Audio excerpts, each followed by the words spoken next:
السلام علیکم ورحمۃ اللہ وبرکاتہ۔ آج ہم بات کریں گے معاویہ بن سفیان کے بدعتی طواف کے بارے میں، اور اس کی شرح کی ہے علامہ وحید الزمان نے۔ اور وہ لکھتے ہیں کہ معاویہ بن سفیان کی یہ رائے کہ خانہ کعبہ کی کوئی چیز چھوڑی نہ جائے، یہ صحیح نہیں ہے۔ بے شک کہ سارا خانہ کعبہ متبرک ہے، مگر ہمیں جو پیروی کرنی ہے وہ سنت کی پیروی کرنی ہے، نہ کہ معاویہ بن سفیان کی ذاتی رائے کے پیچھے ہمیں چلنا ہے۔ اگر معاویہ بن سفیان کی رائے مان لی جائے تو جیسے حجر اسود کا ہم بوسہ دیتے ہیں طواف کے دوران، تو پورے خانہ کعبہ کو ہم طواف کے دوران بوسہ دیں، اس سے طواف کتنا مشکل ہو جائے گا ہمارے لیے ہر چکر پورا کرنا۔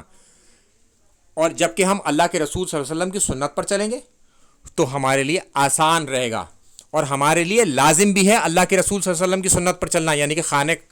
کعبہ کا ہم پورے خانہ کعبہ کا بوسہ نہیں دیں گے،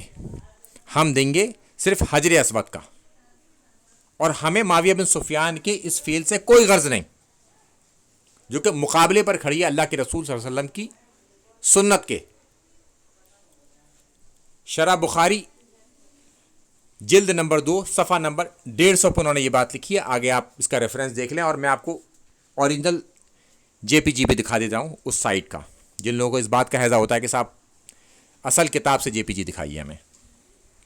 تو وہ بھی دیکھ لیں۔ اب ہم چلتے ہیں اس کے آگے مسند احمد کی اس حدیث کی طرف،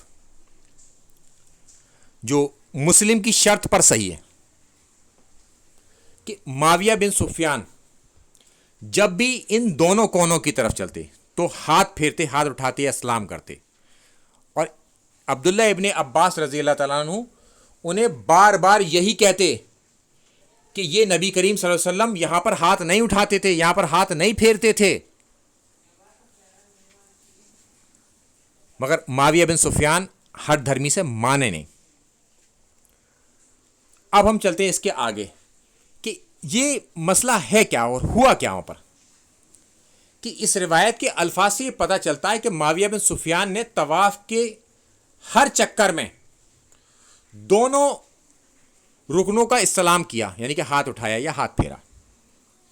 جبکہ عبداللہ ابن عباس رضی اللہ تعالیٰ عنہ نے انہیں ہر دفعہ روکا اور بتایا اللہ کے رسول صلی اللہ علیہ وسلم یہاں پر ہاتھ نہیں پھیرتے تھے، نہیں اٹھاتے تھے، مگر معاویہ بن سفیان مانے نہیں۔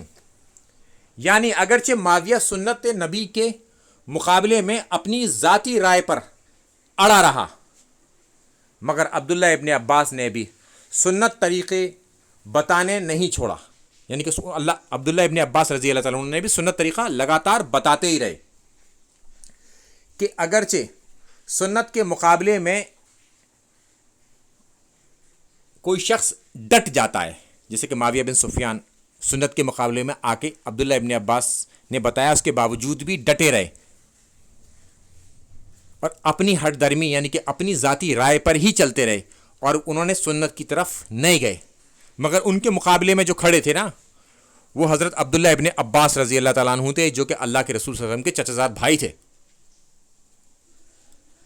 وہ بھی پیچھے نہیں ہٹے، وہ بھی ہر بار بتاتے رہے، یعنی کہ اپنی طرف سے جو کر سکتے تھے وہ انہوں نے کیا۔ اب یہ سامنے والے کے اوپر ہے وہ مانے نہ مانے، مگر ہمارا کام ہوتا ہے بتانے کا، یہاں سے ہمیں پتہ چلتا ہے یہ بات۔ مسند احمد کی اس صحیح حدیث کے الفاظ سے یہ پتہ چلتا ہے کہ معاویہ نے عبداللہ ابن عباس رضی اللہ عنہ کے بار بار سمجھانے کے باوجود بھی سنت کے مقابلے پر اپنی ذاتی رائے نہیں چھوڑی۔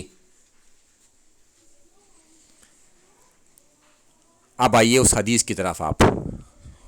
وہ ڈسکرپشن باکس میں آپ کو مل جائے گی، کہ اللہ کے رسول صلی اللہ علیہ وسلم کے پاس اصحاب کی ایک جماعت پہنچے گی اور انہیں حوض کوثر سے دور کر دیا جائے گا، اور کہا جائے گا انہوں نے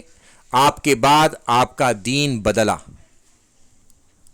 تو اللہ کے رسول صلی اللہ علیہ وسلم کہہ دیں گے انہیں لے جاؤ یہاں سے۔ تو ہمیں اللہ کے رسول صلی اللہ علیہ وسلم کو کے دین کو بدلنا نہیں ہے، اسی دین پر چلنا ہے، اللہ کے رسول صلی اللہ علیہ وسلم کے بتائے ہوئے راستے پر، نہ کہ ہم اپنی ذاتی رائے پر اڑے رہیں، اللہ کے رسول صلی اللہ علیہ وسلم کی سنت کے مقابلے پر، جبکہ ہمیں پتہ بھی چل جائے اور وہ شخص بار بار کہہ رہا ہے آپ سے ہر طواف میں، ہر چکر میں طواف کے، مگر آپ مان نہیں رہے کیونکہ اب آپ نے ایک بات ہٹ دھرمی کے ساتھ اختیار کر لی ہے